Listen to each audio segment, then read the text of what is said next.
I know that in 50 years, people are going to be able to get housing for stupid cheap. Everyone will own a home because there's already 3D homes that could happen in a day. 150 unit apartment in 2 days built in China. No way. Freaking psycho. Like, what if there are all of these innovations that now create an oversupply of real estate, of properties that are cheaper and better? Interest rates are either going to come down or cap rates are going to continue to go up. One of the two have to give. What do you think is going to happen going forward? How does this get solved? I think you're going to see more and more of those.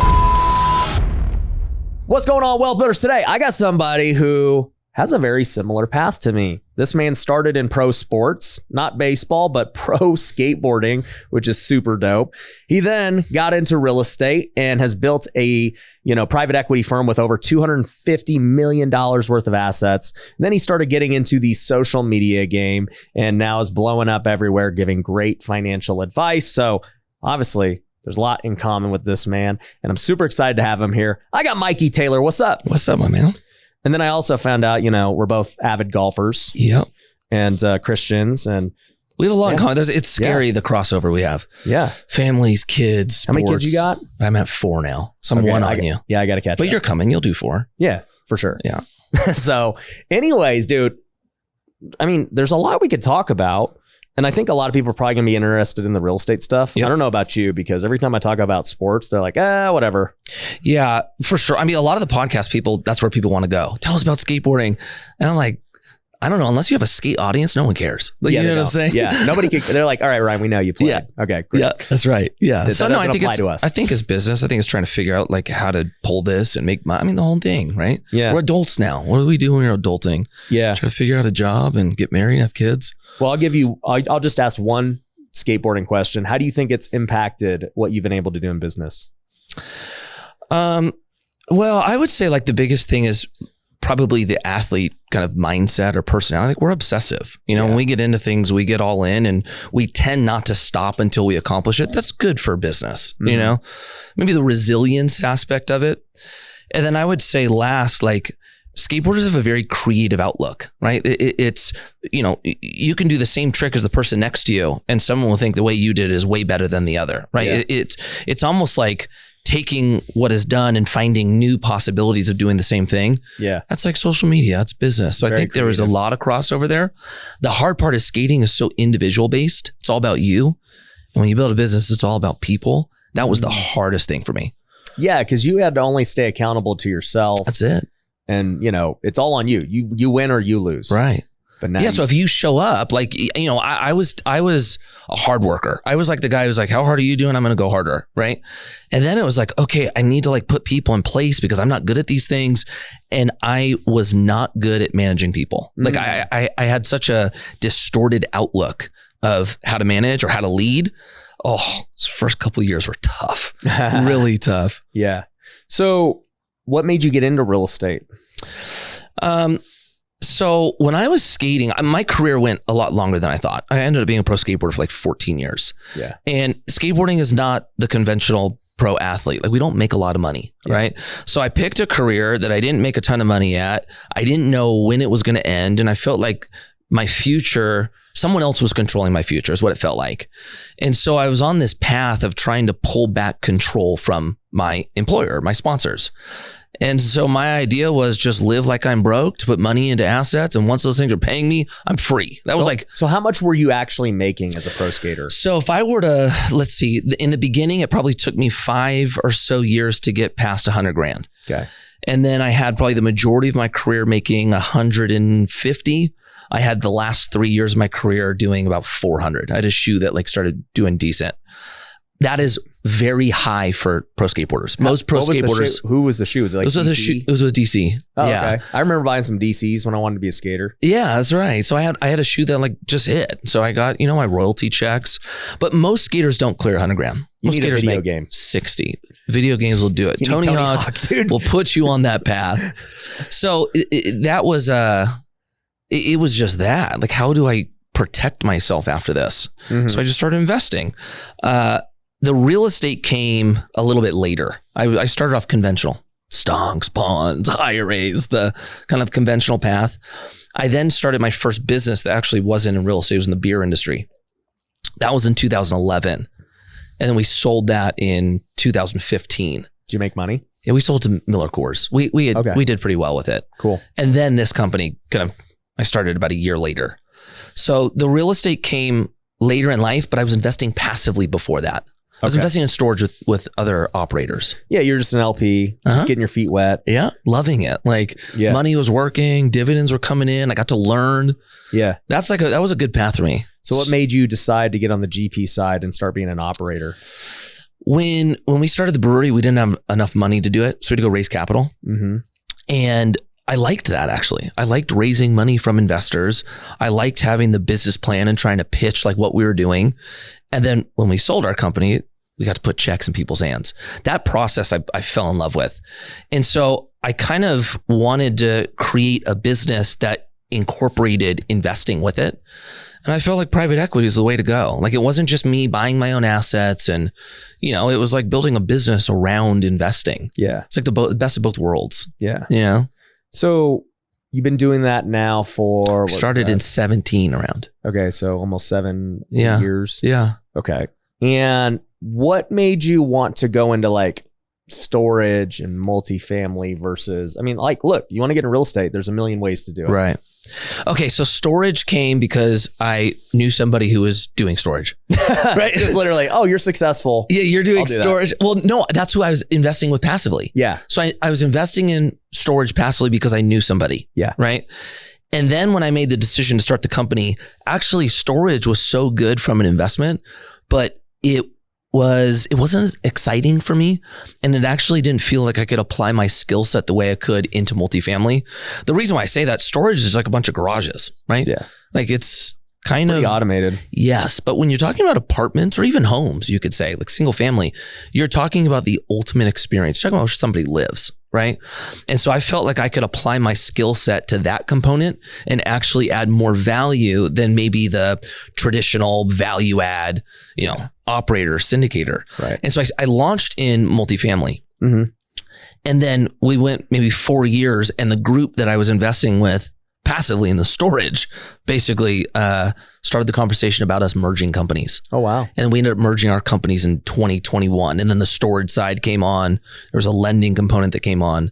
So storage started as an investment. Now it's part of our business. And so you were always in the multifamily side. Multifamily is what I was excited about. Where are you doing multifamily at? All California. All California. Okay. Yeah. So let's talk about this, because that's very unconventional. Super unconventional. Yeah. Most people are like, stay away from that place. Right. For being a landlord, prices, crime, people leaving. Why? So our outlook is basically all the reasons why you had that reaction to investing in California. A lot of investors have, right? Most people won't go near it. Mm-hmm. And they just assume, okay, well, if no one's going near it, then the demand's going to go down. Everything's going to crumble, right? But the state still has so much demand. Now, we can make an argument about what happened to California. I'm with you on that. But demand has held and grown over the last 20 years, while real estate hasn't. Like, we just don't build.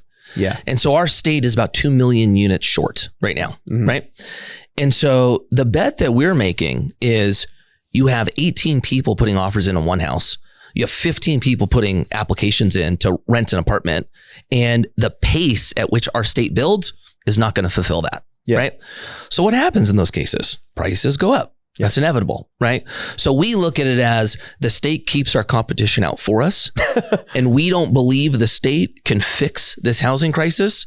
And if they don't, then we want to be the ones that are adding supply, because the theory is if you're adding supply and the demand is significantly higher, you're going to rent these things up. Yeah. And then you have rent growth, and then you have appreciation, et cetera. Yeah. So we are kind of happy that no one invests here. Like, when people think we're crazy, we're like, thank you. Yeah. I'll tell you, I bought about 10 houses in Big Bear.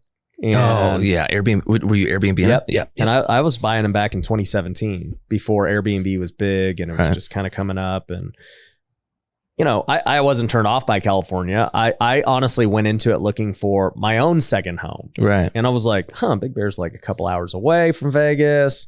People from LA go there. People from Phoenix go there. Like, it's a good hub. And I looked at the prices and I was like, I can buy cabins for $200,000. Yeah. Like Tahoe's way more expensive. Right. Aspen's way more expensive. And this is like a legit ski town. Right. So yeah, I just started buying them up, and obviously they did really well. You still have them? I still have a few. I've sold a few. I double or tripled my money on them. Well, not, I guess cash on cash, way better. But as far as like that $200,000 one, we'd sell it for $450, $500, just 5 years later. Yeah. That's the ticket. That's the state. And then they cash flowed like crazy. Yeah. No, that's a little like, I think Airbnb, you can do that. Multifamily, it's hard to get apartments cash flow. Really hard today. Yeah. Yeah. Let's talk about that because, I have multifamily. We have over 600 units now, and cash flow with today's interest rates, with prices, with everything is pretty much non-existent, even in the Midwest, like let alone California. You got to put down a massive chunk of equity in order to even like get close to break even.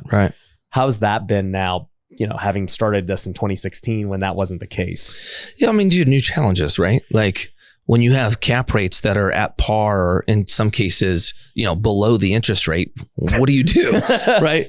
But for us, we develop, we don't buy anything existing. Oh, I didn't know you only develop. We only develop. So at least, you're familiar with yield on cost, but basically if you're not, when you're developing, you have the opportunity to ultimately get a higher cap rate than like what an in-place cap rate would be, right? Yeah. So if, you were to buy a building at a 5 cap and your yield on cost is, let's say, a 7%, that's ultimately like you're building to a 7 cap. Yes. So you can create a little bit more spread by building if you do it correctly, right? Well, and theoretically, you should get higher rents with a new product. Well, you should have higher return because you're taking on more risk, right?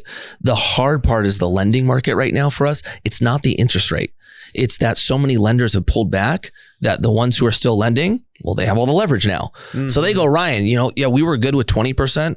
Now it's going to be 45. Yeah. Right. So your loan to cost is just, it's significantly changed. So we raise a lot more money now for each project. And that really hurts your IRR. Brings IRR down. Yeah. But you make the argument that it de-risks it.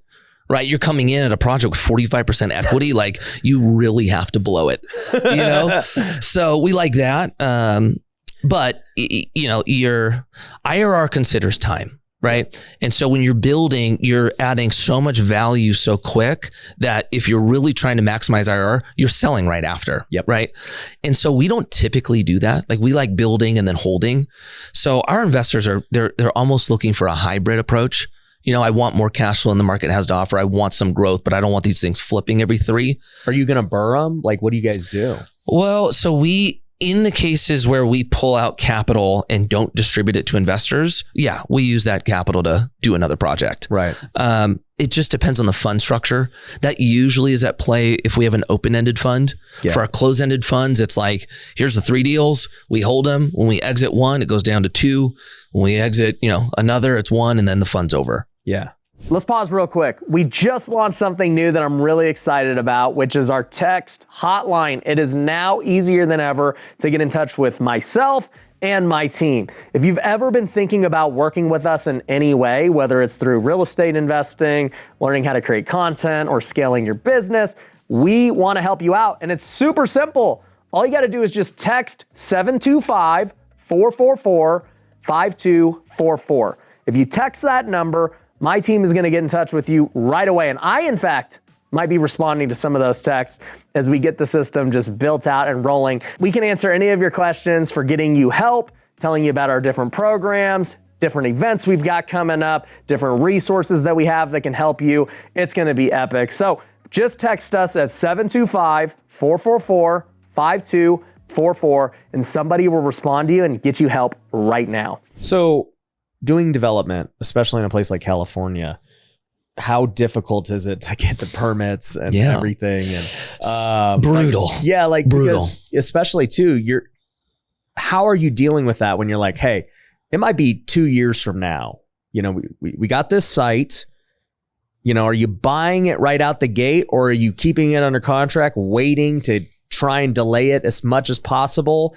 And then from there, at what point do you raise the money? Because you don't want to take the money too soon and they're not making anything yet. Really good question. Yeah. So basically we'll get it under contract or have an option where, we'll lock it up for, let's say, 2 years. It takes 2 years to get through entitlements. Exactly. Right. No capital coming in. No, we don't raise money yet. We wait until it's entitled or it's on the 1 yard line. And then we bring in investor capital. And then typically we have another 10 to 12 months until we're, ready to break ground. So you usually have, for an investor, a full year until break ground. And then you're, what do you want to call it? 20 months of build out. Yeah. And then you start leasing up in cash flow. Yeah. So it's an investor that has a little bit more time. It's not the one who's like, look, I got cash flow. I'm, at the later end of my cycle. I can't wait 3 years of no cash flow. Yeah. Like our investors, like, look, I want the depreciation loss. I love the idea you're doing construction, get some tax help. I'm okay not making money for 3, but I want to make more. Yeah. Year 4, 5, 6, et cetera. Yeah. So that's who basically, fits our investment. The investing in California in the time, it goes on to the housing shortage, right? You're 2 million units short. Our governor, Gavin Newsom, his whole run was, I'm going to add 3.5 million units by 2030, right? That's what he ran off of. And for context, our state over the last 10 years has added 100,000 units per year, right? So on his 3.5 million by 2030, if nothing changes, the numbers aren't hitting till 2090. And that's not even including the population growth that happens from there, right? So really, like where investors start talking to us and go, what the hell are you guys doing? It's usually politically based, right? It's usually, a conservative or Republican that's going, I'll never invest in that state. Are you kidding me? Right? And then we go, okay, well, look, what we're doing is going, there's a housing shortage. This is our thesis. And we're almost betting that the people running our state can't solve it. Yeah. So if you don't like how the state's run, this is your bet against them. Yeah. And then you'll have so many of them go, dang, I kind of like that. It's cool. It's cool. That's funny. So where are the investors coming from? It's shifted over the years. In the beginning, it was more my network and kind of the old school way of raising capital. And then now it's, 85% is coming from social media. It's shifted over. Which is cool. I mean, that's what I always wanted to do. It's just like, is it just coming from your content or are you running ads? Both. Okay. So basically 2017, it's me at lunches and dinners, phone calls. 18, same. 19, same. 2020 is when we got our first digital investor. And right when it happened, it wasn't even a big check, right? But it was so monumental for me because that's where I knew we could get to like true scale, right? So all right, here we go. We're going after this. And then 2020, it was kind of like a trickle, all organic at this point. Yeah. 2022 was a pretty good year for us raising money through social media, all organic. Yeah. And then this year was the first year that 2023 was the first year we implemented some paid ads. Yeah. Oh, and then it was like a whole new problem. It was like managing leads. Yeah. We weren't built for the amount had to do it. No, we could handle it. Like, like what am I going to bring I'll call you. Yeah. Yeah. Now it's like, we have 300 people that no one's touched. This is an issue. So that was, we had some pain points for the beginning of 2023. Yeah. What's funny is because I talk to syndicators a lot and, I come from the leads and sales and marketing world. Right. I did it for real estate forever and single family homes, and we do it in education. And I went upstairs. I saw the operation. Yeah. So like, dude, we generate, 500-600 leads a day. Yeah. So you start thinking about that. And I want to ramp it to 1,000. Yeah. You're like, how do you build a sales army to hit those leads? Yeah. And it's interesting because for me, the thought of doing the dinners and everything, I've never done that in my life and I never will. Totally. Like, what was it like for you as a guy who was being an athlete, just kissing butts to try and go raise capital? Dude, that ain't my thing. Yeah, I hear you. You know what it was for me? It was actually less that. I hear what you're saying. Yeah. That wasn't the challenge for me. The challenge was I felt like I was always pushing the boundaries and like trying to find the most innovative path to do things. Like with our brewery, we were a disruptor in the space. Yeah. Right. And then I came in and I'm like, I'm raising capital like this? Like this seems so old. Like, what am I doing here? This is how you raised capital in the 80s and the 90s. Why are we still doing that? So it was more a frustration of like feeling like I'm doing it wrong almost. Like there's no like disruption happening here. Yeah. I'm doing the same thing everybody else is doing. Well, it's funny because like guys like Cardone had been doing it like this way for a while. Right. And I would say Wall Street and these, old school guys laughed at him. Like, who's this freaking guy? Yeah, but that's where you want to be. I know. You want to be in the place that all like the old heads are looking at going, who's this clown? Yep. That's where you want to be. Yep. And I wasn't there. I was doing the same thing I was talking to my buddy. I won't say his name, but he's one of the biggest developers in the world. Right. And for a while, he was raising $1 billion per year. Jeez. So this is just at a whole other scale. Right. And we were just talking about Cardone and stuff, and and how I was raising money. So like the way I raise money is like peanuts. He's like, oh, that's cute. Doing it that way. And same thing. He's like, we just kind of like what Cardone's doing is just not really scalable to the degree that they're. Yeah, the institutional up. Yeah. That's right. And I was like, yeah, but I mean, you got to remember what this guy's doing is so different than a typical syndicator or developer. Like developers and syndicators do not make money for a long time. Right. Like they're scraping peanuts. Like, dude, yeah, you got a lot of assets under management, but there ain't no active income coming in from all this. Your management fees are keeping the lights on. Right. And, you truly make money the moment you exit. Yeah. And, a guy like Cardone is making $100 million plus a year selling digital products, doing events, selling all this other stuff. And then he's basically getting all his leads for free for the syndications because he's making money on the leads, bring them in. Then he's using the same leads to invest with him. Right. And I looked at it and I was like, I mean, if I had to guess, he's making more than all of the developers, on a personal basis, because I don't think they're making, tens and tens of millions of dollars every year in active income while also still building the equity in that. Yeah, it's actually a brilliant model when you think about it, right? Yeah. Like the management fee, like you said it, you make no money off the management fee. No. But he's created an alternative to where you can make, your income and then you get to participate on the backside, the carried interest. And the carried interest that he's participating in is larger than your developer friend. Oh, yeah. He's doing more dollars, but like developers, or when you start getting the institutional level, I mean, do you hear about them doing north of 20%? Yeah. No, it's like 20% carries like the cap. Yeah. Grant's pulling 30. Yeah. So he gets an extra 10 with a bunch of, front end income. Yeah. Cool strategy. Well, and the front end income's worth hell more yeah. than everything. Hell yeah. Yep. I don't know. I think they just, it's an industry that hasn't been disrupted. You're watching the disruption happen. Yeah. Right. It hasn't crossed over to institutional level, but like those dudes, they don't even touch social. No. They're like not even on Facebook yet. No. So of course you're going to look at us and go, what are these clowns doing? They're talking about their deal online, So it's crazy. It's interesting. It is interesting, but I think it's great because it allows anybody to become a syndicator. Right. Because before, bro, you wanted to go buy an apartment. Like one, the information on how to do it wasn't out there. Two, how the heck you get a rich uncle? Like how are you going to go do it? Right. And then, it's like now the information's out there, the coaching's out there. There are ways to raise money at scale. You don't have to have these dinners and, all this stuff. And so it's just like a totally new model that didn't exist before. And I think it's a great opportunity for a lot of young people who want to get in the game. Right. I agree. You seen this video going around of this guy building a house? No. And his girlfriend's like, how are you building this house? How'd you learn this? And he goes, YouTube. Right. But he like legit is like trying to build a house. I don't even know, like deal with the licensing, but he's trying to build a house. He's like, yeah, I'm learning everything from YouTube. Wow. Right. Freaking wild. She's going to be like, I'm not standing in that house. We'll see. It's just going to fall. We'll see. I know.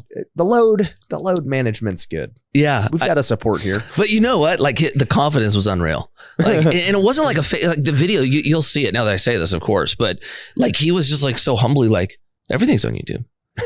Like there's a whole bunch of issues here, but like I just like hone in on one and I, look who people say, what they're saying. And then like I go to the message boards and before you know it, you know what it is. I'm like, okay, I feel that. I don't know that you're going to raise capital to do that. These are going to be your own deals. Yeah, these are your own money, your own risk. Just you better live in that house too. Yeah, you don't want to sell that. That's right. That's funny. So what do you think is going to happen going forward? Because we're identifying two problems going on right now in the real estate world. One, there's not enough supply of anything, let alone, apartments or storage. Single family has the same issues. Right.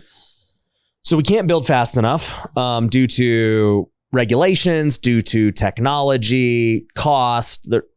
Something's got to give in order for us to like reach that point. That's number one.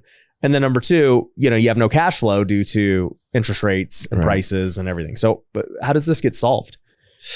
Well, the interest rate cap rate thing will solve itself in my perspective. Okay. Like, look, one of the two have to give, right? Yeah. Interest rates are either going to come down or cap rates are going to continue to go up. Those are the only two options. And we know interest rates are coming down this year. 100%, right? And cap rates have softened. Like, in our markets, cap rates have moved almost a full percentage point, which in California is crazy, right? Yeah. Like that's, one deal we were looking at, like that's $12 million of value just wiped away. Wow. Right. That'll work its way out. Is that going to happen in the next 6 months? I don't know. We'll see. Usually the thing about real estate that makes it cool is also the thing that challenges us today. It doesn't move like the stock market, right? I don't say something online and watch the stock plummet, right? It takes time to work out. So I'm less concerned about that one. The supply issue, how is it going to get solved? I don't think it's going to get solved with government. I think it's going to be entrepreneurs. You see this apartment that was built in China in 2 days. No. 150 unit apartment in 2 days built in China. No way. Freaking psycho, right? It's just portables. It's portables, buildables, right? Yeah. You're just Legoing this thing to reality. I think you're going to see more and more of those alternatives. You'll see entrepreneurs coming in going, how do I build faster? That's an option. How do I bring the construction cost down? Not do tiny homes where I'm just selling you less. Yeah. Actually bring the construction down. Yeah. That will significantly change the game. So, and then you have other, look, there's other things that a lot of times we don't talk about, but there will be behavioral changes that happen through the culture that can change real estate, right? Like right now you got kids going, I can't rent a 1-bedroom apartment for $2,500. I can't do this, right? Yeah. And then all of a sudden you have individuals moving back in with mom and pops. Like we saw this a bunch in California. Yeah. And then you start seeing more and more people grouped together, and that changes the demand focus on things like apartments or rentals as a whole. You got the baby boomer generation. Like what's happening with all those homes? So there's some things at play that I think have the opportunity to just naturally shift the market. But in my perspective, it's always entrepreneurs that solve the problem. That's it. Yeah. That's how they make money. Yeah. You know what I'm saying? Like how did you go in to start a business? You looked at a problem, you found a solution, now you get to make money. Yeah. Right? I thought did you listen to this Vivek Ramaswamy? Mm-hmm. I just listened to he might be coming on the pod. Yeah, that'd be dude, very, very bright guy, right? We've been talking to his team. I was listening to a podcast of him a couple of days ago with who's the comedian? He's got a mustache, super funny, starts with an A. Andrew Schultz. I'm listening to a podcast with him. He said something brilliant. Yeah. He goes, Vivek was trying to get into comedy, right? And one of the guys who was teaching him basically told him, put a notepad in your back pocket, and anything that happens throughout the day that annoys you, write it down. Right? Because if it annoyed you, it probably annoyed somebody else. And then go back and create material for your jokes, right? Okay. What he did with that went, you know what? I'm going to do that. But what I found is if I'm finding annoyances or problems, that's actually the best lead source to create business because now you're just solving problems, right? Yeah. That's all this is. Right now we have a problem. It's obvious to everyone. The annoyance is there for everyone. People will come in and solve that. Yeah. Yeah. I have a few opinions on what you said. So the one thing I hadn't thought about was behavioral change. My mind focuses on the tech, of course, the entrepreneur side. Right. And I know the tech is going to solve it. It's just a matter of when is their adoption. Right. And, because there's already 3D homes that could happen in a day. That's right. Like you said, they have portables. Now, even the thing with portables is you still got to build them somewhere. Right. Right. But the moment, your permits are approved, now you can build it really quick. Right. Right. Whereas a 3D home, just crank them out. There's just how many machines you got. Right. So it's interesting tech wise. I think tech will solve it, and tech always makes everything cheaper and better. Right. So that also scares me as a real estate investor. And I think this is why it's so slow, because then your thesis, gets killed. Like, what if there are all of these innovations that now create an oversupply of real estate, right, of properties that are cheaper and better? What does that do to the existing real estate? Yeah. So look, cycles happen. That's the thing. If we're always living in a world where our values are constantly going up, we're actually have a problem. That's not healthy for us. Right. And so what you just explained is actually the typical deflation. Yeah. But that's the typical developer cycle, right? You look at, let's use Idaho, for example, right? You have massive net migration, right? And so now you have a population that's increased significantly. There's no homes for them. Yeah. What happens to homes?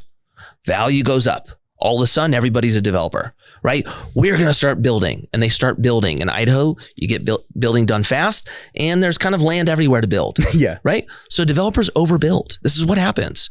And so the time in which it made sense to build because the return supported it, because of the demand being, higher than supply, the second it's oversupplied, what happens? You're no longer leasing up. Yeah. When you're no longer leasing up, what do you got to do to rents? Drop them. Then you see the crash. And in that crash, development stops. And then demand slowly starts picking up again. And the whole cycle happens over and over. That's real estate. Yeah. Right? The problem in California, that's not happening. Right? We should have seen a massive, massive correction in theory if supply met demand with what interest rates just did. Yeah. Dude, it was like a nothing burger, And so look, at the end of the day, if the buildable aspect or your speed in which you can get product online happens and the 22 months of you building now turns into, let's say, 3 days, right? So now your window in California is only 3 years as opposed to 5, right? Mm-hmm. Well, yeah. Is that going to make an impact on existing product? Yes. But if you're comparing California to the rest, who's going to do better? At least from putting units online, the ones that can now get projects online in 6 months or the one that can get projects online in 3 years. Yeah. Right? Because you still have to get through the regulation aspect of... Gives you more time to sell your assets too if you were nervous. Yeah. But you know what though? Like, I'm fine with that. Like... Yeah. Well, the other side of the argument is, okay, now supply definitely can increase to the level of demand. Right?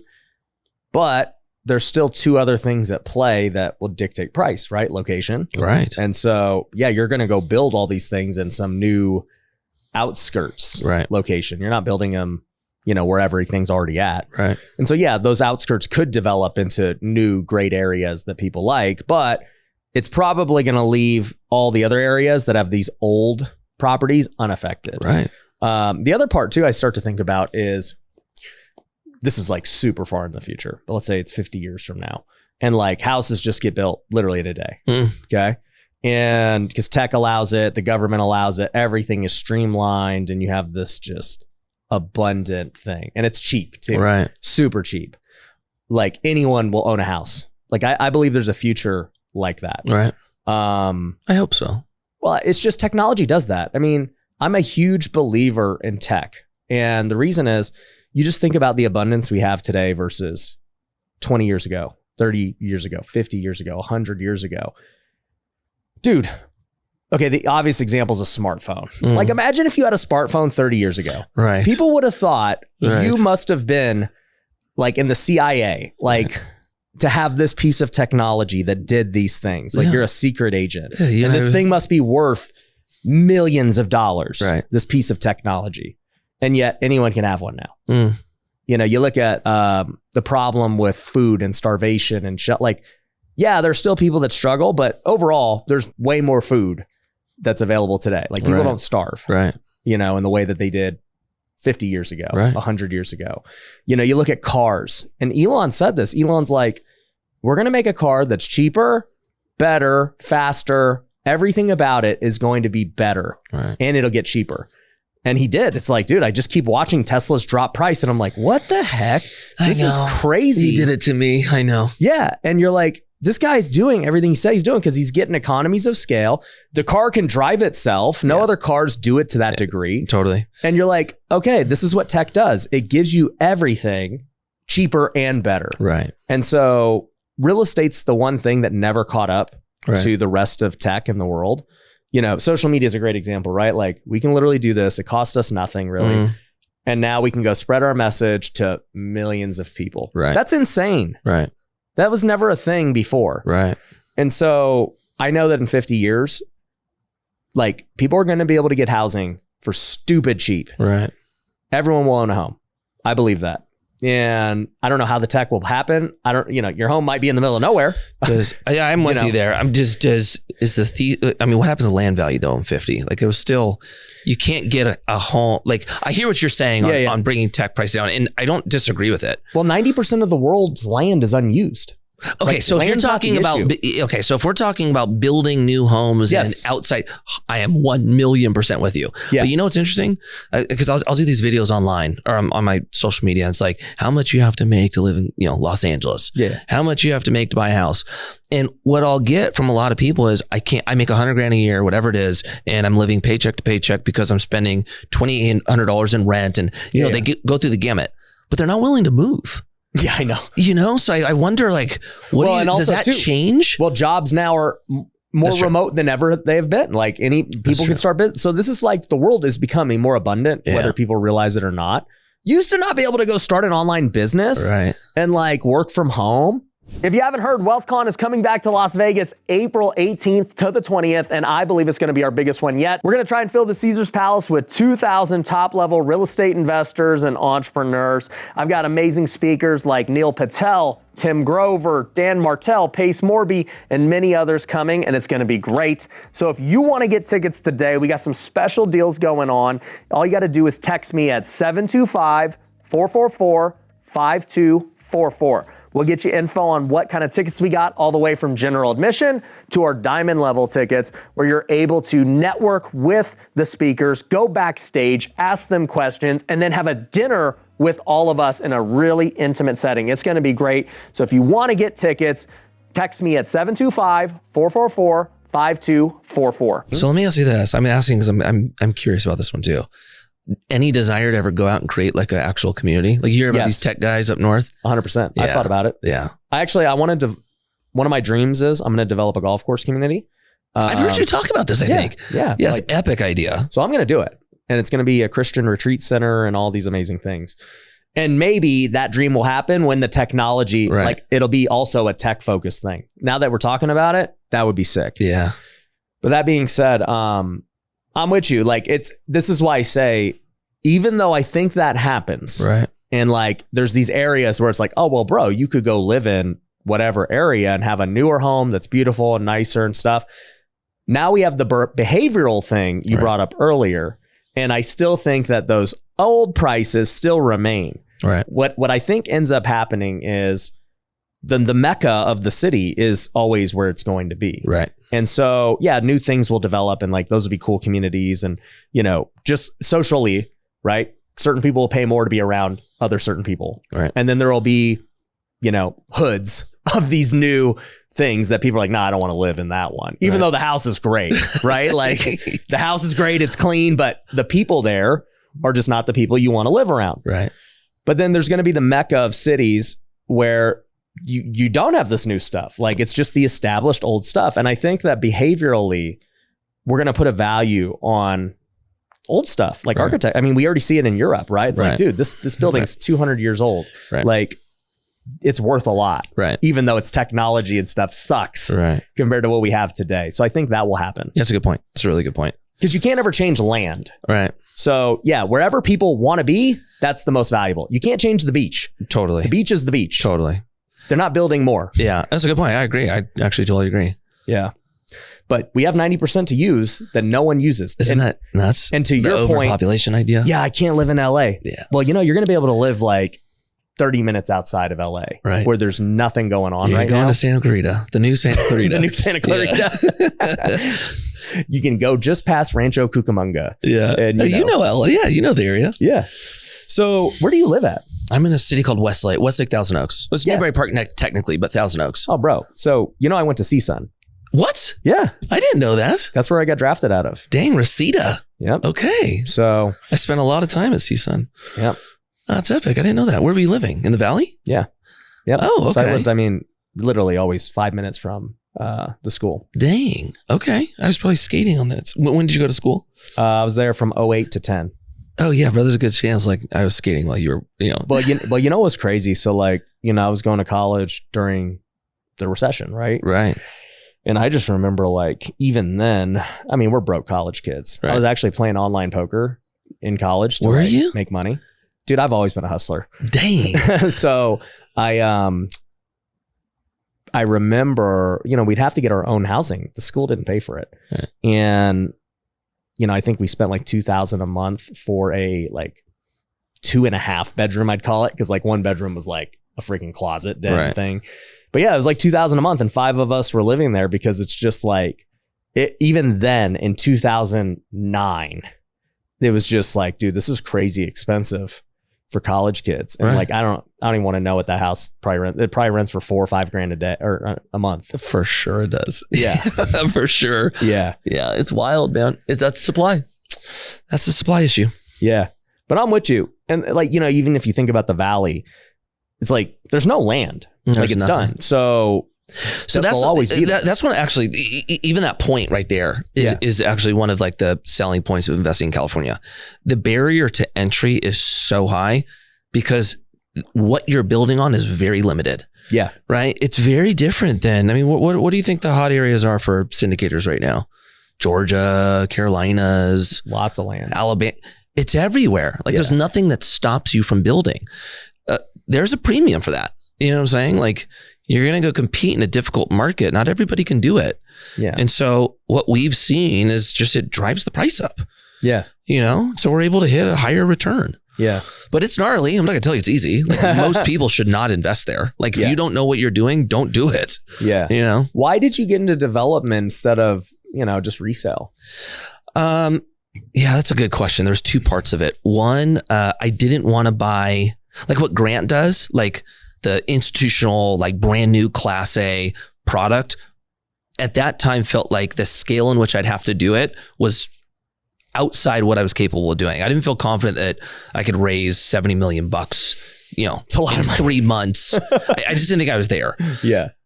The other part is I wanted more than the market had to do, right? I didn't want to just sell an investment as access to the market. I wanted our company to be like, a value add, even to our investors. And I didn't like the idea of buying apartments and then moving people out of them. I just didn't like that. And so I felt like it was better to find something that was not an apartment, that was distressed, that no income coming in potentially, and scrape it and then put new things online. I just like that. I don't know. I like that idea better. And there is an element, even when I say the Grant thing, I don't know if this is an athlete thing, but and maybe I'll pose it as a question. When you're looking at an opportunity, do you like looking at something that not everybody else is doing? Like if you're looking at going, God, everyone can do this. Is that exciting for you? Are you trying to find something that does have a higher barrier to entry? Does that make sense? Yep. That was kind of me. Like I was like, dude, not everybody develops apartments in California. Like that's kind of cool. Yeah. Like maybe that'll be the specialty. And then now, now what we do, I just want more. Like I don't want to buy something at a 4 cap. Yeah. I'd rather buy it and then build it to a 6.5, 7 cap. Yeah. So I catch my spread. So we get our returns for investors. And then you have a brand new product, right? I'm not worrying about renovating it or keeping up with, our maintenance of the thing. Way less. Yeah. Yeah, totally. Explain to people how cap rate works for those who don't know. Okay. So cap rate does 2 things. And this is actually another reason why I wanted to get into commercial. For me, not single family. Single family residence is by and large based on comps, right? That's how you get your value. Commercial is based on ultimately income. How much income does your apartment generate? And they figure out that model through what's called a cap rate, capitalization rate. So 2 ways to look at it. One, if you're buying something at a 5 cap, what that means is if you bought that apartment with no debt, all cash, right? You can expect to make a 5% return every year, not including appreciation. Yep. Okay, so it's like a back of the napkin math. Oh, yeah, I'll make a 5% return on that. What it also does is values the apartment, right? Your NOI divided by your cap rate gives you your value. Yeah. So it acts as a metric to give you the valuation of the project and gives you an expectation of cash flow. Yeah. You also use that when it comes to debt, right? Like if you're buying something at a 5 cap and your interest rate is a 3% interest rate, you have a 2% spread on that. You can pull that. When we were talking about earlier where interest rate is above the cap rate, your apartment doesn't even generate enough income to support the debt service. Right. You're negative cash flow day one, right? Yes. And there's people doing that. If you had 100% financing. Right. But you're even with that, like you can only go so far in my perspective to where one, a lender's going to even lend to you. Yeah. And 2, it's like, at some point you might as well just do the whole thing in cash. You know what I'm saying? Like you don't get that much benefit by having financing 40% debt on something. Yeah. It doesn't move the needle that much. The financial engineering starts happening when it starts getting a little bit higher. Yeah. So just for those who, I mean, that was a great explanation. To give a numerical perspective of it, essentially, let's just say a building nets $1 million, right? That's what it at the end of the day, bottom line, after all the rents, the expenses, everything, nets $1 million with no debt, right? Mm-hmm. And you're saying there's a 5 cap. Essentially, you would take $1 million, divided it by 0.05, and then that gives you your value, which in this case would be $20 million. Mm-hmm. You know, so 5% of 20 million is $1 million. And that's where it starts getting exciting, right? Yeah. Like when you start looking at, like, let's say you bought a 100 unit apartment, right? You have somebody that moves out. You're like, oh, I could do a little paint job, or I could add a little bit of value. And maybe your rents go up by $40, $50 a month. Yep. That doesn't seem like it moves the needle. But when you start doing that at scale and what that added income does based on the cap rate, oh, you are stacking value in that thing. Like the equity or appreciation becomes pretty significant. So your ability to just take something and operate it well and add value feels as if it gives you more control to drive a higher return. Yeah, like even in that example, right? Let's say you do some work, like you said, you raise rents, you get vacancy lower, and all of a sudden the thing's netting $2 million now. Okay, if it nets $2 million and you're at that 5 cap, well, you just doubled the valuation. Right. So now it's $40 million valuation. Right. This is literally just all commercial is. Yeah, that's right. That's right. But like, you have your challenges too. Like all the Midwest and the Southern syndicators right now, right? Mm-hmm. They're getting smoked. Yep. Right? Because they came in with a value add strategy that's not permanent financing. It's your bridge debt. Yep. Right? And then in that, cap rates changed. Yep. So your cap rate went up, which means your value is going away. And then rents, they had to bring down rents from what their expectation of what they were going to get was going to be. And then all of a sudden you have apartments not qualifying for their refi. Yep. That's you'll be careful with that one. Yeah. So, I mean, and look, it's like any kind of real estate investment, right? I've been on the wrong side of many, many deals. Flips that didn't go to expectation.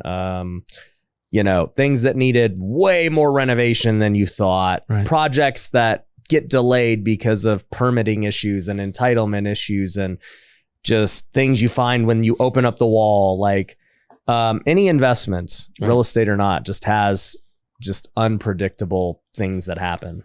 And so I think for a lot of people, they're always looking for like the golden goose. They're like, okay, but what's guaranteed? What's going to give me this great return? And I'm like, I don't know what to tell you, dude. Like ain't nothing guaranteed in life. The most guarantee you're going to get is a treasury. Yeah. And you're not going to get the return that we're talking about. Well, dude, you know what's funny? I thought you were going to say death. Death that's guaranteed. Yeah. That is for sure the only guarantee. Death and taxes. That's not even true. Yeah, because real estate investors, right? As I said that, that's right. Well, even like I had this guy Zuby who lives in Dubai. I know Zuby. Yeah, he was here yesterday. Oh, sick. Yep. So he was talking about Dubai and how they have no taxes. Crazy. I'm like, see, so you can't even say death and taxes. It's just death. It's changing. It's just death. Yeah. Like, I'll jump on that with you. So even then, right? You're like, okay, the treasury, it's the safest thing ever, right? And it's backed by the U.S. government. So like the only risk is if the U.S. fails, right? And we don't become a superpower and people don't trust us, which, there's debate for that. But even then, right, you look at Silicon Valley Bank and what happened to them. And they had these safe assets, these treasuries they were buying. And all of a sudden they were underwater on all of them. Right. And that's what put them under. Right. So it wasn't even safe. Well, I hear you. The Silicon Valley Bank, like, I hear you, but there was actually, you could make the argument that what they were doing was a little bit out of scope for what banks should be doing, right? They were very tech focused. You're talking about people who, capital is called frequently. But I hear you. Look, anything can go wrong. Like, our government could stop working. It for surely can. I just think if you're looking through the lens of what or as close to safe as you can get, or maybe not even that. If you're looking at through what's the most risky and then what's the safest, even the safest will have a component of risk, right? But there's nothing. Everything has risk. Right. If you're looking at what the safest is, I have to think that betting on the US is probably the safest. Yeah. Doesn't mean that can't be challenged. I mean, we're seeing that now. Like, but it's obviously not the best return. No. What are you picking off right now in the treasury? A little 4.5. Is that where we're at? Yeah. But look, some people don't care about returns. Some people just want safety. Yeah. You and I, like, I don't know, anything in single digits isn't very exciting for us. You know, I tell people this too. It's interesting because you start listening to people who have already made it. And so their advice is not you got to be careful with that. Good for you as somebody who's not, you haven't made it, right? Yeah. Like I've thought about this too. And I'm like, I'm ultra risky. Right. I always have been, always will be. Right. And well, I shouldn't say always will be, but I don't know. I just am. And I started to think, I was like, you know, at what point would I start to be more safe? Right. And like invest in a treasury. Right. And just, that's the only thing that I have, right? In terms of like a nest egg. Let's just I don't know if you'll ever get there, but what this is what I'm going to ask you because I'm going to challenge it a little bit. Okay. Are you risky in all the passive investments you make as well? Or are you risky with the businesses that you're creating and controlling? And do you hold that risk that you're comfortable with in the driver's seat at the same regard of you investing with someone else? So would you be as comfortable taking the risk that I'm controlling that you have nothing to do with versus the risk that you're controlling? So number one, I have no investments with anyone but myself. Oh, okay. So that's what's going to change it. Yeah. When you start investing passively or in other things, at least if it's like me, which there's a lot there for us, I'm more risk adverse when I'm investing passively. If I'm doing it, I'm very comfortable with risk. Yeah. I just have so many opportunities that there's never the need to passively invest with someone else. Right. So, I invest in all my own stuff. Right. And obviously, like I'm risky by nature. I flipped houses to make my wealth. Like that's totally the riskiest thing you could do. I feel you. Did you do it on like credit card or something like that? Credit cards, high interest loans, 1 year loans. I love it. So my tolerance for risk is so high. Yeah. You know, it's actually a really good point you made because I actually felt it when we sold the brewery. Like when we sold the brewery, that was the most money I've ever made. That was crazy money. Yeah. And the first like natural feeling I had when that money hit was, oh my gosh, I can't blow this. Yeah, totally. And that is a challenge, right? Because if you stop doing all the things that got you here, well, then be comfortable where you are because you're not going anywhere past that. Yeah. And dude, you got to be mindful when you're taking advice from people. Like, you know, are they still building? Have they accumulated and continue to go? Or are they in their, country club zone, golfing 5 days a week and talking with the boys? I'm glad you brought this up because this is actually what made me think of this, right? Because I'm still obviously building. And like I said, I made my money being ultra risky. Right. I am still risky today, flipping houses and investing in things and trying new businesses. And that's just how I roll. And, at some point, maybe I'll start to become less risky as time goes on. Right. But I also have such supreme confidence in my ability to make money that like the thought of like losing doesn't scare me because I know I can make it back. Right. But here's what I'll say. With that, the country club actually made me start thinking about this because I've met a lot of ultra wealthy people, right. 9-figure net worth. Right. And for example, one person I know, they got $100 million cash, from the sale of a business. And, their financial manager is like, well, what's the goal here? Are we trying to do you really need to grow this? Or do you want to just make sure you don't lose it and you can just live off of it? And it's a great question because it's like, yeah, what's the point of risking 100 million, to go try and make 200? There's not a lot of upside in that. And so, if you go invest it in something safe, that's 7%, 8%, you're making $8 million a year. That's right. You can go live off 2. Yep. And good. You'll be fine living off 2, maybe even 1. Right. And then, you're still making $6 million a year. That's right. So at what point, right. If you've worked that hard to build that nest egg, and I start to think about that and I'm like, yeah, like what number would be good for me where I would be truly financially free? Yeah. Because to me, yeah, people get financially free with real estate. Like, yeah, my cash flow exceeds my living expenses. I'm like, yeah, but not really, because you're like 5 repairs away from not having it. Right. Or one down cycle away from it being gone. Yeah, I think that's I actually think it's really good to have a number. Yeah. Actually, like have a goal and that is the target. And then when you hit it, it's nothing says you can't stop and change it again. But that's how I've always operated. And I was just thinking like, what would the number be for me? And I'm like, well, I think my lifestyle right now, I probably spend anywhere from, I would guess $500,000 to $1 million a year. That's my lifestyle expense. And so I'm like, okay, re-engineering it. If I wanted to live on $1 million a year, right? That's just, you want to do it. I'm with you. Yeah. Right? You're like, okay, well, how much do you need for like a safe investment where you will be like pretty much as close to guaranteed as that as possible, right? So I'm like, okay, 5% is the money market. And you're like, okay, well, I mean, I could have 20 million cash to go, make this 5% a year. I was like, yeah, I don't see myself doing that. I don't think I could ever see myself just having 20 million cash just sitting in a money market. Right. Like I would be lending it as hard money and deals. And like, maybe I don't want to go be in a 5-year fund, right? But I'll be like, all right, cool. You got this flip. Let me lend. Let me go make 12%. Right. Yeah, but listen to our convo now. Now we're talking the spread between 7 and 12%. That sounds pretty risk off, right? We got here. Well, I was saying 5. No, I'm with you. I'm tracking. Yeah. I'm tracking. Yeah, it's interesting, man. It really is. We'll see. But if I had I'll hit you, man. I'll hit you. Look, let's talk in 5-10 years ago. Is this it? $100 million cash, and you're making 7-8 million a year. Yeah, if it's on the financial side of it, that would be fine for me. I just would have to be fulfilled. It's the fulfillment part of working is something, whatever it is. Like I don't think me personally. I don't think I'm just checking out.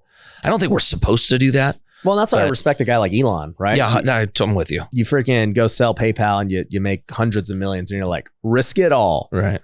We're in. Right. Risk it all. Yeah. All. Now perfect. He's a perfect example. Yeah. That fool's going to be going at 1,000% till he dies. Well, for him, why would you play it safe? Like it's just not even in his DNA.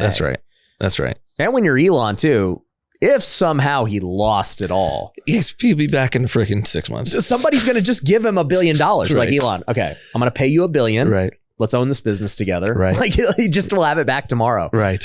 That's a good point. Really good point. Once you've built a brand, well, your confidence goes up. Like what you just said. Yeah. Your confidence to make money is very high. Yeah.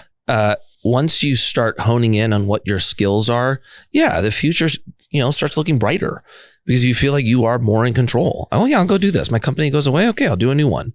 Well, I can do this. I said there's 3 things that nobody could ever take away from you once you've developed them. Okay. Number 1 is your skills. So everything we know about real estate and content and business, it doesn't go away the moment you lose it all. You actually just probably learn a new lesson that's going to make you better in the long run. So skills, nobody can take away. Second thing no one can take away is really like your relationships, your database, even to a degree, your following.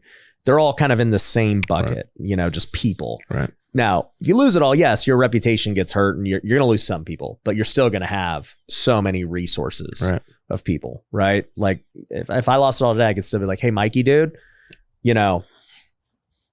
this sucks. This happened. Yeah. Like, connect me, dog. Well, let's do something, right? Yeah. Like I need help. Mm-hmm. And there's plenty of guys who are like, oh, bro, like I know what you're capable of. Like, let's roll, So people can't take away, relationships, database fault. Cause like I still have a database of hundreds and hundreds of thousands of people. It's like, bro, send an email, a text, right? Like you can make money. So you can't take away database. And then for me, and this isn't everyone obviously, but you can't take away faith. And so it's like at the end of the day, I still know where I'm going when I die. And like I'm on this earth way shorter than I'm going to be dead. Eternity is far longer than the time on this earth. And so when you really have that kind of mindset and perspective, you're like, yeah, this like problem isn't that big of a deal. That's right. Yeah, well said. Very well said. Yeah.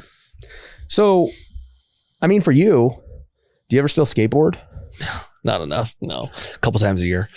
For what? Do you just like do it for fun, or is like an event? So yeah, somebody. No, I can't show up at an event anymore. Well, not an event, but like a charity thing, or No, what it is now is the like X Games. Yeah, one of my kids will just say, "Hey, let's go skate."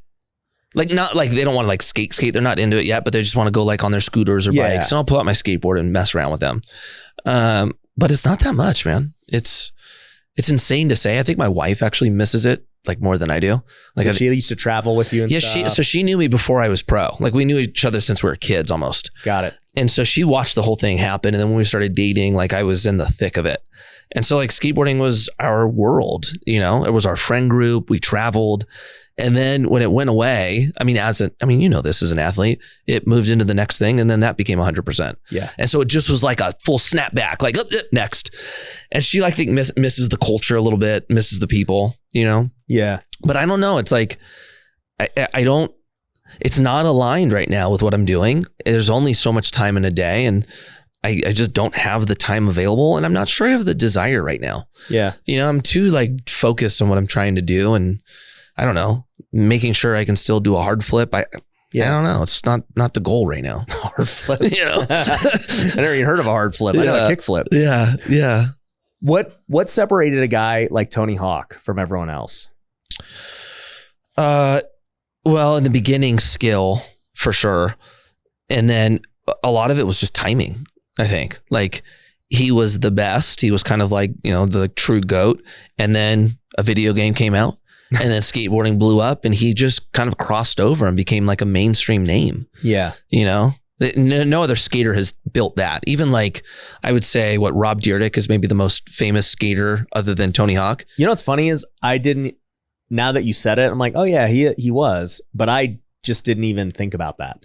Rob, as a skater, dude, he was like core. He was like a real one, Rob. But most people wouldn't know him for that at all. No, I know they know him for the reality show and now like his venture fund. He's Rob and Tony. Rob, just two different paths. But Rob's to me seemed more attainable than Tony's. Like Tony, like what Tony did, it was like, oh dang, that's. Like, can you create? That's wild. Rob, it was like, oh, dang, you just basically came up with an idea, executed on it, next. I always felt like his path was more doable, you know? And I think why I tried to replicate that in a little bit. Yeah. Well, what sticks out to me about Tony and Rob and these guys is that they understood the value of like brand and entertainment early, right? So, yeah, Tony crossed over into entertainment through video games and all that. Rob did through TV shows and fun stuff. And we're doing it now with social media. Like it's entertainment at the end of the day.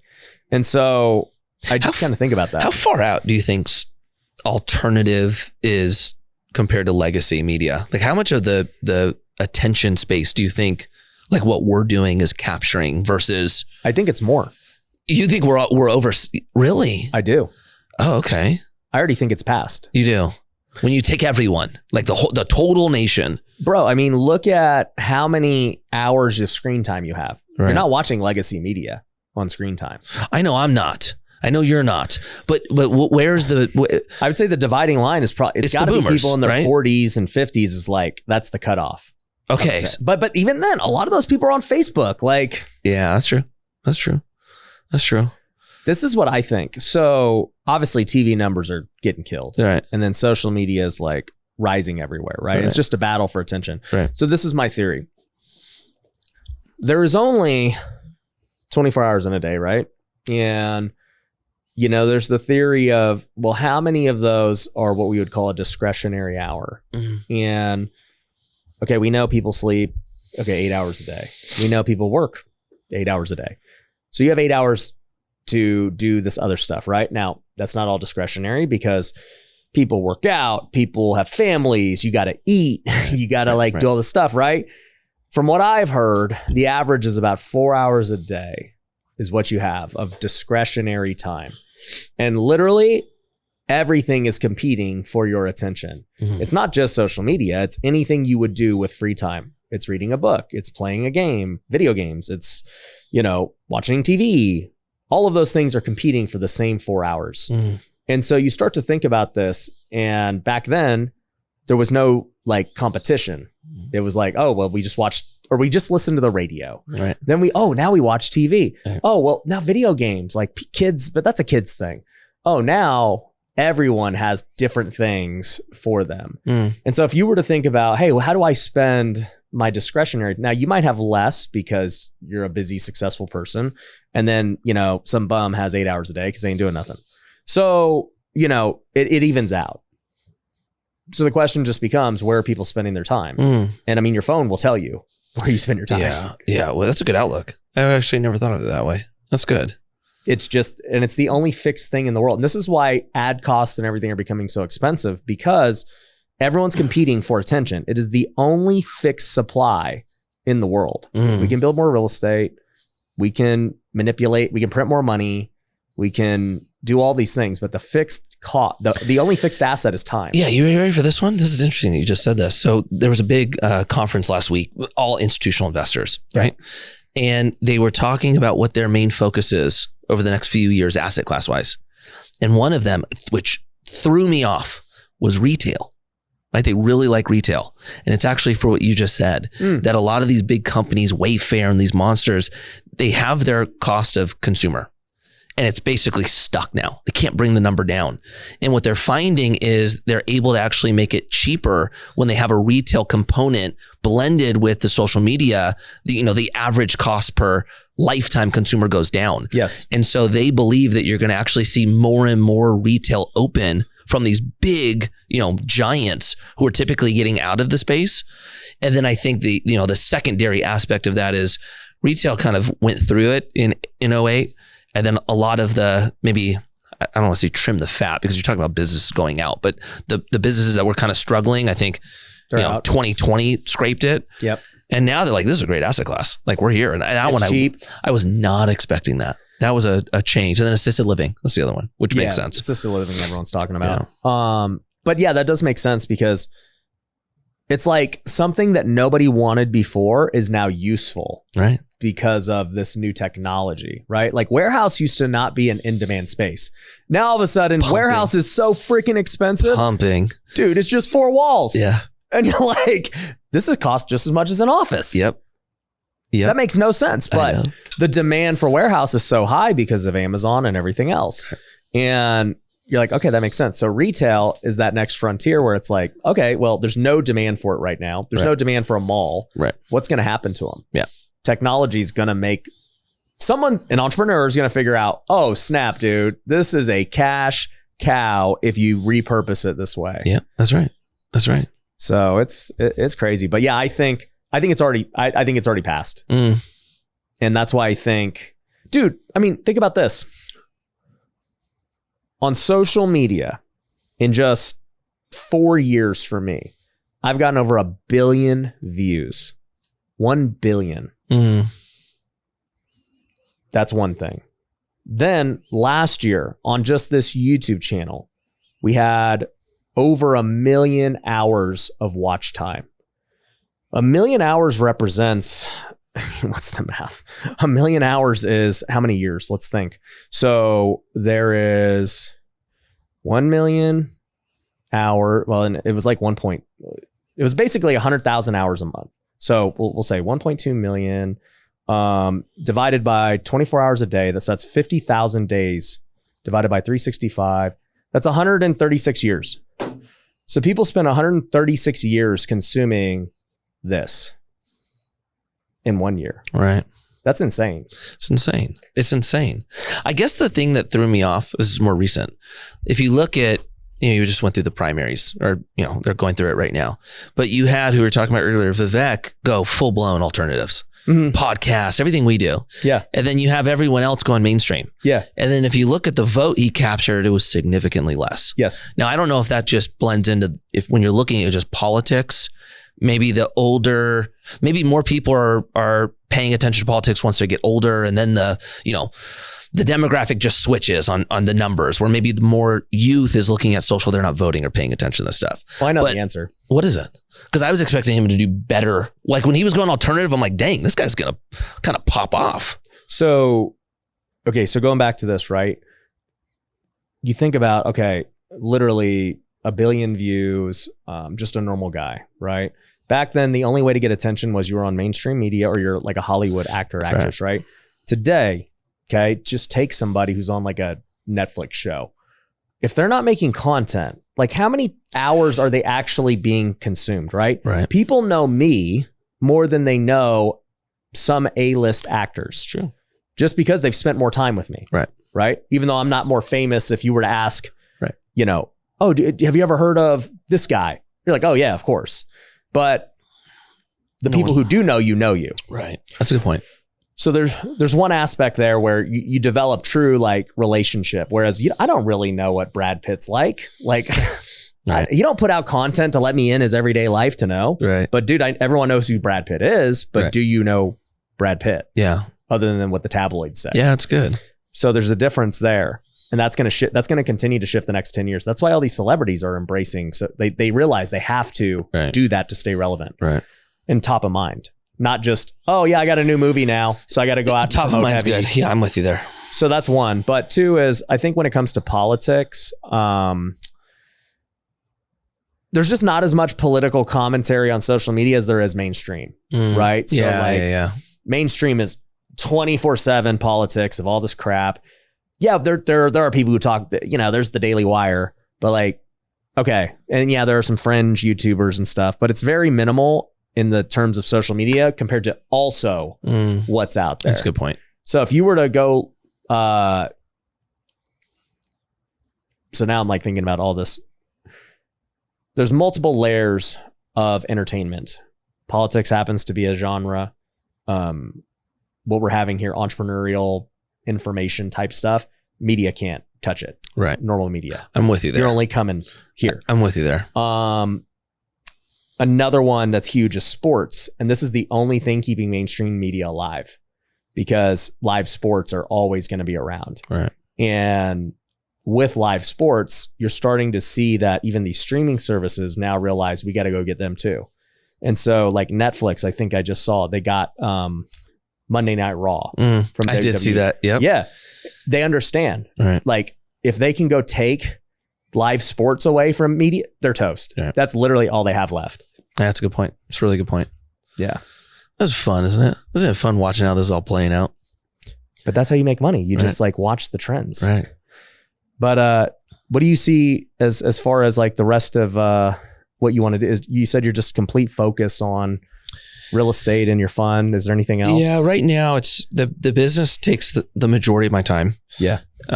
City council, at least if you're looking at work, city council. Tell me about city council. We're talking about politics. Yeah. So I forgot about that. I ran for city council in the 2022 cycle and just won somehow. So, what do you do? As city council? Yeah. It's so a lot of it is land use designation, what real estate becomes what. It's, you know, budgets and it's ultimately the business of the city. So like, think of it as like you're a board member on a company. Are you technically betting against yourself then? I'm betting against the state. Now, this is the hard part about, it's a good point. The state right now and what's changed in California, the state's taken a lot of control away from city council. But even without that at play, city councils for a long time in California elected council members as no growth, like do not let anything come in, right? So our city is a little bit different than that. Like our city looks at what the basically biggest need is, and we look at it as housing. Yeah, so our city's like, a nice area. Yeah, our city's been pretty good, and I think ahead of the curve on that. Yeah, but we're betting against the state and just the regulation aspect, because there's something that we would like to do with the city to maybe allow real estate to get through quicker, but a lot of the bodies, like we have CEQA, we have no control over that. Like there's just process that is in play that slows everything down, and we can operate as quick as we can as a city. You're still not competing with Texas or Idaho or, I mean, name the state. It's just, they get things through quick. Yeah. You know, and you look at just the taxes. Like why did you want to be in city council? Okay. So and what's your like commitment level? Like out? It's a 4-year term. Yeah. I have a meeting every other week, and then, you know, they start typically at 5 and go anywhere from 5 to, let's say, 11 at night. And then I have a, meeting with the city the day before that.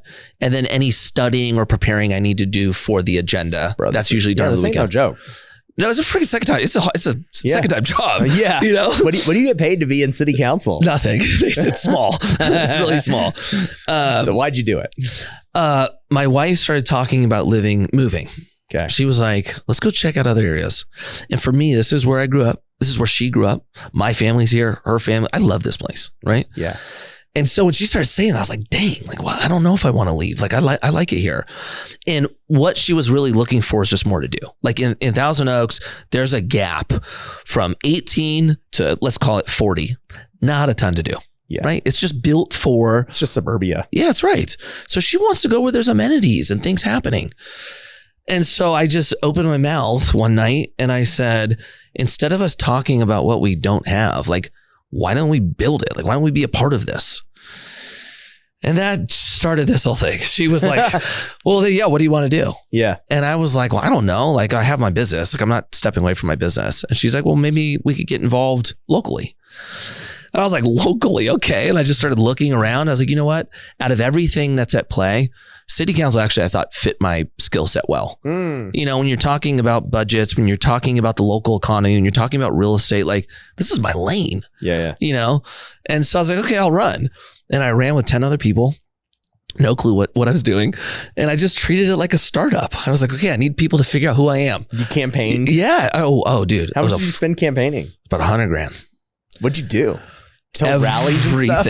Everything. So running ads. Okay. So, yes, but this was the you're going to love this part because this was different. I came in with the digital mindset, right? Like, how do I get attention out right now? Social media. Here, that's not at play. Like the voter base in Thousand Oaks. They ain't watching. No. Yeah. And so it was local newspaper ads. It was house events. Like, hey, can you invite 10 or 15 of your friends so I could talk to them? It was door knocking. Oh, right? Really?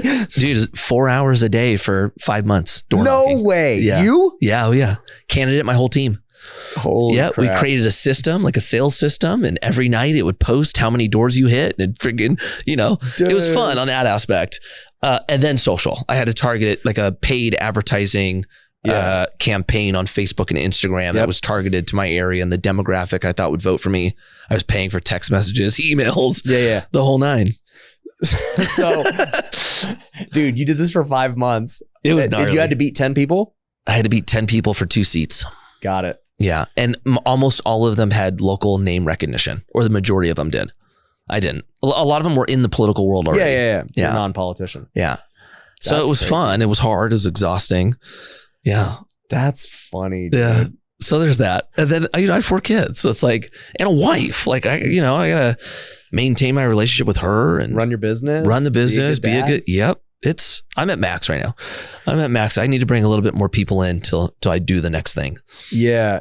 Did, I have Meet Kevin coming on Monday. Oh, sick. He's in my area. Yeah. Tell him I haven't met him in real life. Okay. Tell him I said hi. I will. But yeah, he's Ventura. He did the same thing. I know you ran for governor though, bro. He went for the full boat. He's a lunatic, dude. I love that. I love that he did that. He took the full digital strategy. Yeah. And did good. He was like number 2 behind, who was Larry Elders, I think was number 1 for the runner up. Yeah. That's solid, dude. That's funny. Dude. Yeah. I love him. I'm going to ask him about, now that I know like I'm like, what did you do? And he's gonna be like, probably I spent $1 million. He probably did. Yeah. He had to fly around and I just had to go to my neighborhood. You were just door knocking. Yeah. 120,000 is what I had to focus on. 125,000. He had to focus on millions. Yeah, I don't even know why he did that. You ask him, he's like, oh yeah, I was with Mikey Taylor here for city council. So that reminded me about you governing city council. He's like, come on. What are we doing here? I can't jet to city council. That's funny. What made you get into social media? I did it when I was skating, actually. So you're already in it? Yeah, when I was skating, the only way that I could get promoted was through magazines and videos. And the sponsors or the media company controlled that. And, when I talked about me outperforming, like my whole model was do more than everyone else. Yeah. And what would happen is I would have like a backlog of content and photos that I couldn't get out there. And then they just get old and go nowhere. So I felt like I wasn't capitalizing on my efficiency. Yeah. And then right when it was Twitter was like the first one where I was like, oh, Twitter. Okay, I'll start like talking about skateboarding. And then Instagram hit and I went all in on Instagram. It was like posting all my stuff, all my photos, videos. And in the beginning, it was I was like one of the first guys to do it. And like my sponsors would call me and tell me to stop doing it. Like nobody was comfortable with it. Yeah. And then we started our business and we built the whole business on Instagram.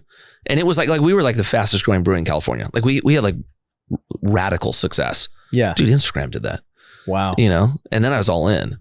And at that point, for everything you did, you knew. Yeah. But you know what I was going to say after St. Archer, I wasn't sure if I was going to be able to use social the way I did. I was like, look, I built a skate audience. Skaters love beer, easy, transfer over. But like, if I'm going to create an equity fund or equity firm, like, I don't know if my audience is going to care about this. And in the beginning, I was like, damn, I'm going to throw these away and start over. That's what I was originally thinking. And then I was like, okay, I'll just transition it.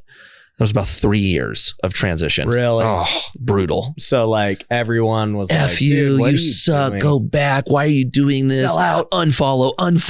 It was awful. And then I would say probably a year and a half in, I started seeing like some people like jump on. New people. Yep. And then 3 years was probably like, okay, I'm here now. Yeah. You know, this is who I am. Yeah. Everyone who liked it from before is fine. Yep. And now, dude, honestly, like I get recognized now more not being a skater than I did when I was a skater. Yeah. I mean, it's just keeps getting further and further. Oh, away. So it's like, I think I've actually potentially become a bigger name now than I was at the height of my career, which is cool. Yeah. That part's cool. I'd agree. So how was it? I mean, you were talking about raising money in 2023. You had to start running ads and everything. I think for everyone in the syndication space, 2023 was really hard to raise money. 2008. It was the same as 2008. Yeah. Brutal. Talk about that. It was wild, man. Like for context, like our leading up to 2023, like we were planning on raising 50 million bucks. Mm-hmm. We raised almost 15. Yeah. Like we significantly. And that's your full-time thing. Just raising money. Raise money. It was brutal out there. Like it felt like 2008. That's what it felt like. Yeah. And we had investors that would be like, dude, I'm in, this is what I'm investing. Something would happen on the news that night. They call the next morning, go, I'm not investing. I'm pulling my money out. Like I'm just scared right now. There was a lot of that. Yep. I would say there was a shift probably Q4 in the year when the Fed started talking about dropping interest rates and the expectation was we were over the hill. Yep. We started seeing it kind of shift. And then, dude, this has been a crazy month for raising capital. Like it feels like this year we're kind of back on track. Yeah. And what I would say though, what I'm hearing more than anything is people going, I've been sitting on the sidelines waiting for blood in the streets. Nothing happened. It's not here. Yeah. Right. And the thing that I think everybody needs to be mindful for, look at how certain asset classes performed in 2008. If there wasn't blood in the streets in 2008, I'm not sure your expectations are correct on what blood in the streets mean for that asset class. Yeah. Right. Multifamily is not dropping 50% in value. That's not a normal thing. Right. So I think people went, oh, there was a little correction, but like I'm sitting on money for the last 12, 13 months. 10%. This sucks. Yeah. You know? And so we're seeing a lot of frustration of get me in, you know, and then you're seeing a lot of these big funds like, you know, Blackstone, you saw this announcement a couple days ago. What's this? John Gray, the president of the firm, was being interviewed. And the person interviewing him was like, so how bad is it going to get out there? Like, she didn't even ask the question. She was, how bad is it going to get? And he goes, we've bottomed. This is the bottom. We've been sitting on 65 billion of dry powder. We are going. And then they just announced the purchase of Tricon. Yeah. They own this like 38,000 single family homes, bought them. It's like they're just buying now. Like, all right. Yeah. When you start seeing like the big players go in and market or message that they're going in, you start seeing the retail investors go, wait a minute, should I be? Yeah. So I think this year is going to be a pretty good year for capital raising. Yeah. Considering you're not in a distressed position. Yeah. Like a lot of the people that are scrambling, trying to keep their properties alive right now, I don't think they're going to be able to participate in the opportunity. Yeah. They got to stay afloat. Yeah. Yeah. Playing defense or offense. Yep. A lot of people built in 2023 to play offense. Well, even do you think about like multifamily? Like it's people that started building in 21, right? Got their financing in 21, got through the 2 years, you know, bridge loans coming due, values not appraising. There's a lot of those. Yeah. You know, so it's like, you're not raising capital right now for new deals. You're trying to get into the old deal. Yep. So with that, you know, like you talked about what didn't, you know, correct in 08, right? And so being in the single family side, obviously single family got killed in '08, but it's a little different today in that everybody is tied to a 3% mortgage. They ain't letting them properties go. Right. So, well, I think it's important to know, like, what killed it? Like, you also got to ask that question. What killed the single family asset class in 2008? Yeah. Right. It was not what's at play right now. It wasn't Fed jamming rates up. Right. It was financially engineered. Yeah. You know, I guess you can argue that it was rates, but it was adjustable rates and people giving loans to people that should not have qualified. Right. You increased the demand based on lowering the qualifications for somebody to buy. Yeah. That's what increased demand. That's not what is false demand. That's right. That's not what's at play now. Right now, demand is just oversupply. There's no building. And then you lock everybody in at 3%. Oh, they're not going anywhere. Well, I think also what's at play is before '08, there wasn't anything close to the amount of, private equity and funds that are in real estate. Yeah, that's added to it. You got a lot of stuff, right? When you think about it, you got 3%, sub 3%, 30-year fixed. You've got private equity and hedge funds playing in single family like they've never before with you. You've got, Airbnb has a small component of this. You have things that would be long-term rentals or sale. They're not anymore. They're short-term. That doesn't solve this, problem we're talking about. And we didn't build. Yeah. We did not build, so different scenario. Yeah. I think if that wasn't at play, you'd see single family act differently. But like in our market, like where I live, prices have only gone up over the last 18 months. They have not gone down. Yeah. Vegas, we corrected about 10%, but now we're just, oh, bro, back. My neighborhood didn't even blip. It's just up. Crazy. Yeah, we're just undersupplied. Yeah. Well, bro, there's so much we could talk about, but we'll do this again. Always great hanging with you. We're going to have to golf. Guys, if you want to see me and Mikey play a round of golf, comment below because we're probably going to do a podcast golfing. We'll have to. Yeah. And then make sure you're subscribed to the channel and we'll catch you on the next one. Peace. Do you want to work 40 hours for 40 years to live on 40%? That sounds hard and sucks. If you do something from 5 to 9 a couple of days a week, you will have something in a decade. Real estate is the one thing that anyone could do. I don't care where you're from, how smart you are, your height, your weight.